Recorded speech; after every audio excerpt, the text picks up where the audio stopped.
கோவை அருகே நகைகளுக்கு அட்டைப்பெட்டிகள் தயாரிக்கும் கம்பெனியில் தீ விபத்து. கோவை மதுக்கரை அறிவொளி நகர் பகுதியில் நகைகளுக்கு அட்டைப்பெட்டி தயாரிக்கும் தனியார் கம்பெனி ஒன்று இயங்கி வருகிறது. இங்கு சுமார் 130க்கும் மேற்பட்டவர்கள் பணிபுரிந்து வருகின்றனர். இந்நிலையில் இன்று மதியம் சுமார் 2 மணி அளவில் தொழிலாளர்கள் உணவருந்த வெளியே வந்த நிலையில் கம்பெனிக்குள் தீ பற்றி உள்ளது. இதனை அறிந்த தொழிலாளர்கள் அதனை அணைக்க முயன்ற போது தீ மளமளவென பரவியுள்ளது.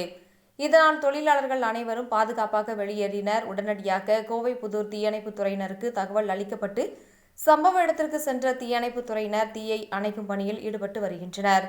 மின் கசிவால் தீ பற்றியதாக கூறப்படும் நிலையில் தீயை அணைத்த பின்பே தீ பற்றியதற்கான காரணங்களும் சேதமடைந்த பொருட்களின் மதிப்பும் தெரியவரும். இந்த கம்பெனியை சுற்றி வேறு சில கம்பெனிகளும் இருப்பதால் அவர்களும் பாதுகாப்பு முன்னெச்சரிக்கை நடவடிக்கைகளை தீவிரப்படுத்தி உள்ளனர்.